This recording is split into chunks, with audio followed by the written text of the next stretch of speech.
So we want to go to a section of victims of the 2023 presidential electoral robbery, a guide for action, because we know that you are grieved.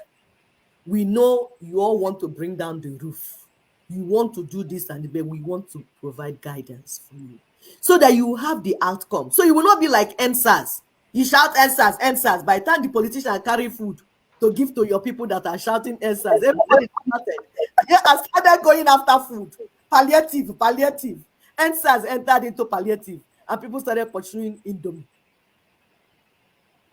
Listen to the guidance. One already came from our brother, Father Oluoma. This man is very active in trying to make sure that the people he's leading, the flock he's leading, are treated better. Yes, we are clapping hands for pastors like this. Because sometimes when we say Christianity this, pastors this, leaders this, of course we all know we are not calling everyone. The ones that we are calling, they know themselves. So if you are doing the right thing, know that it's not you we are talking to. That you're already on the right side. If you're on this side, saying no to what is going on, then we are not talking to you. But the majority that we are talking to, they know. So please don't come correcting us and sending texts. Oh, don't call the church. We are joking. We will call them. We will continue to call them. Even Jesus Christ used koboko to flog them. This one is only talk we are talking. We are not even flogging them yet. How I wish I had koboko to go and enter church and start flogging them. That would have been the best thing to do. But I don't have koboko. So I'm just talking. So you shouldn't be happy that you just talk. I'm talking. So Father Oluoma said, if you haven't heard of Ninas, this is the time to take a look. They are at the forefront of constitutional renegotiation. Nigeria needs a new and better constitution. Is this not simple? Did anything happen to him? Did his white cassock disappear when he said it? Paul Adaferati, you are there showing muzzle to the people as if it's muzzle that will deliver them. And you told them to have plan A and plan B, which your plan B is to jackpot. And all of them are jackpotting and getting into trouble.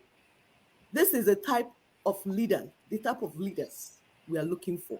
Church leaders, traditional leaders that are compassionate enough and honest enough to look for a solution for their people. Not telling people to go and get PVC when you know that the system has been rigged against them. Now that the owners of PVC have taken it and turned it into pepper soup, what did you do? You all withdrew into your coven and start telling people it's the will of God. How dare you lie against God? This God is too merciful. If I were God, I don't know what I would have done. No. I won't say it, because if I say it, YouTube will block me. So if I were God, you remember Amuna? Instead of saying if I were God, He knows. You know, we'll be having this conversation because a lot of things could have been handled way before. Fast like this. God is a patient God. He's waiting for people to repent, but I'm sure he's not gonna wait forever. Victims of the 2023 presidential election, electoral robbery, a guide for action. We look at the podcast by our brother, Dr. Haruna Goro. That YouTube video is on YouTube. But basically, Ninas is put up a note to say what he's talking about. He is calling for a mass-based action that does not wait for or depend upon what Supreme Court will do. What is this mass-based action? What will be the aim? To reverse the ongoing state capture via the electoral robbery currently unfolding before us. Koro, you're seeing it.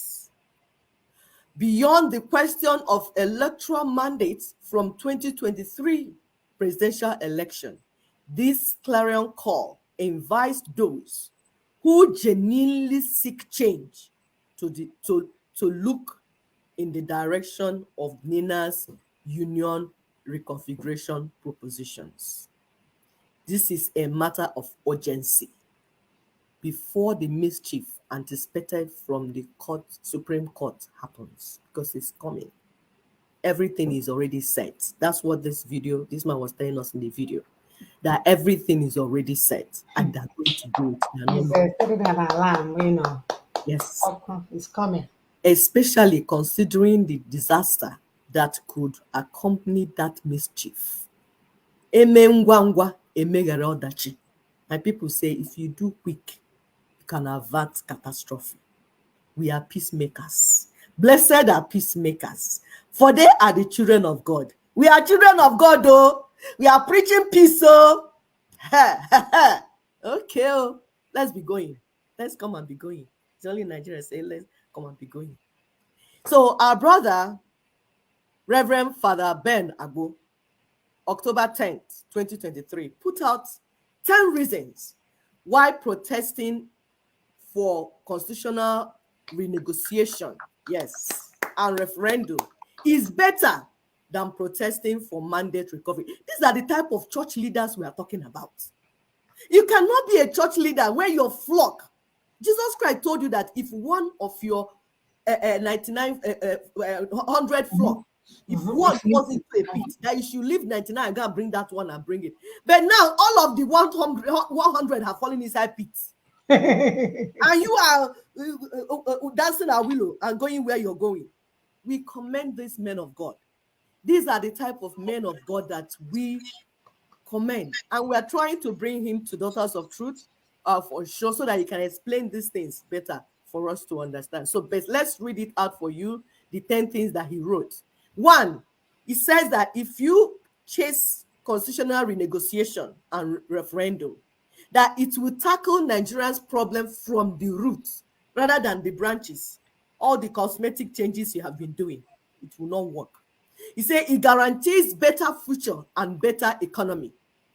It is less risky, and no one can arrest or accuse someone for treasonable felony for asking for referendum, renegotiation, or even restructuring that has been in the campaign mantra of many political parties. You know, this this restructuring is wuru wuru. We explain it, and he explained it in this thing too also. He says it is not an Igbo agenda. Even Yoruba, Niger Delta, and Middle Belt need this union renegotiation we are talking about more than the Igbo self.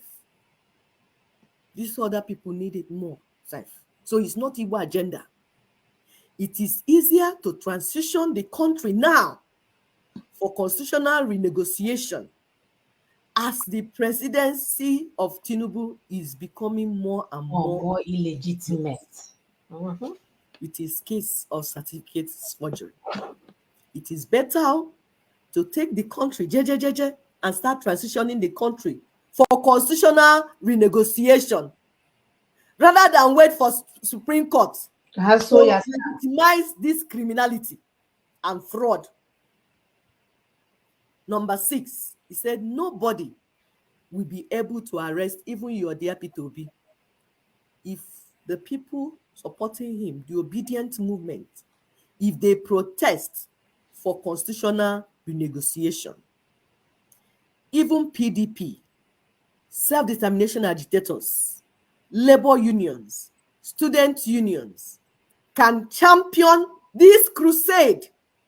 He told you they did it in Chile. Chile, 1 year, they occupied streets. Nobody shot them because they were not looking to burn things down. Because it's not about going into burning things and doing all those gra-gra. That once you put your hand, the enemy will infuse their own type of people into you, and they'll start burning things down, and they'll call you, they will criminalize what you're doing. But if you follow the pathway of Ninas, the enemy will not be able to put their agents into what you're doing. It's too clean. It cannot be linked to one party so that they target one party or one group. It's the entire people. Everyone will be on it. 7, the difference between constitutional renegotiation and constitutional amendments is that the former is the business of the people. The constitution, constitutional renegotiation is the business of the people, the masses. Why the latter is the business of the legislators, the Yep. legislators, the politicians, that are the ones that are talking about amendments. Because you can't amend what you did not make. Hmm. We did not make the constitution, so we are not amending it. It's the legislators, the politicians, the tifu people that are the ones that are talking that one. So we are not talking about amendments. We are saying we did not make it. So we are beginning from the ground. The former requires transitioning. That's this renegotiation we're talking about. It requires transitioning. And we end and will lead to the end of this fraudulent 1999 constitution that has been tormenting us. Why the latter will not? If you amend, if you restructure, if you do, when you finish all this thing that the whole criminals are doing, that 1999 constitution will survive and your sorrow will continue. So that's not the one we are talking about. We are talking about the one that will start from beginning. Let's go back from beginning. 8. Even Peter Obi himself, we have better chances of reforming this country if we transition now than if we don't. Mm-hmm. He might not even be here to do anything that you want him to do. I didn't say anything, no. I'm just telling you. Because the people you're battling with, they are not playing with you. 9. Constitutional renegotiation is the safest grounds for alliance than mandate recovery. Because mandate recovery is for the people already broken. Some say Ndikwe na Ndiekwe. Some say it's Peter Obi. Some say it's Atiku. Some say it's Tinubu. You're broken. But constitutional negotiation is for everyone. They Yes. won't break us into political parties or into church or into a Igbo, Hausa, ethnic, whatever. No, we are together. All the people, all the human beings, the 200 million human beings that call themselves currently Nigeria, we do it together. Or he said, or any form of insurrection or military intervention. He's saying that the constitutional negotiation is better than all these other ones. 10. The Supreme Court will be left with the final choice after this protest. What is that final choice? To either unite or divide Nigeria. To be in their Hmm. hands. Wouldn't that be nice to put them in that position? It would be nice. Because they won't have choice at that time. Because Mm, mm, everyone mm, is united, mm, pushing one thing. mm, And mm, this mm. is what Dinas has said for the past 24 years. Let's work together. Let's not allow the colonial masters and their agents in our land to continue to divide us. Rather, let's work together. They have left. So since they have left, he left in quotes, let's decide what is going to happen to our land, our assets by ourselves. And we are able to do it. It's just that we have to go through a process where everybody will be on the table. And the outcome will be just, fair, and there will be equity in everything that you know. No single, no matter the ethnic nation, if you want your population be 20, so far you're a distinct group, you self-determination is your right and you will get it. All the grievances will be taken. And we have already started. Our people have done Nadako, then you move to Pronaco, now it's Ninas. So we are the concluding phase. Let's finish up this and stop running up and down with these criminals. Thank you. I'll allow my sister to come in. Thank you.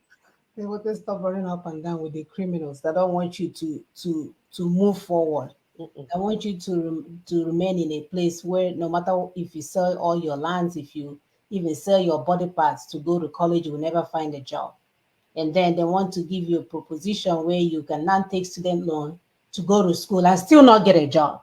So now you're even in more debt, holding somebody. Please, we need to end this madness. That is a solution on the table, and we need to all forge forward towards that solution so that we can begin to live the life, that we desire, to live life with dignity. Because right now everybody's doing like, oh, if I get, I'm fine. My children can go and school in America and all this stuff. How long are you going to sustain that mess? How long? All right, 5 point Nina summary agenda. The first one is the acknowledgement of the grave constitutional grievances that we raised in the union dispute. The second one is an express commitment to decommission the 1999 imposed military constitution. And the third one is an express commitment to share further national election under 1999 constitution, so that you don't come on YouTube and start acting like you're in labor and delivery and you didn't even carry pregnancy for 9 months. That was the whole purpose. So when we made that third statement, we are trying to stop people from running around from pillar to post, crying, going on podcasts, heaven going on AIT, shouting, because we knew that it wasn't going to be for your own good. The fourth one is an invitation to the constituent peoples of Nigeria to work out the modalities for transitional arrangement, which include mandate timeframe, membership, and ancillary matters. And the last but not least is the advancement of a two-band, two-state transitioning process, which shall in the first stage feature multi-regional referendums by which the constituent components shall recommit to or opt out of the union, while in the second, these two terms of union as may be dictated by the outcome of the referendums. So we put this thing up here, with intention. Or should I say we are being intentional when we put this out there. If you want this, take a picture of this. This is what you should be discussing with your church leaders, with your whoever, your friends around you. We actually have this in as a pamphlet. So if you know how we can write it in Yoruba and different languages that we speak back home, let us know so that we can help with that process. We are actually interested in breaking it down in different languages. So if you know how to get that done, please let us know. Different languages apart from English, of course.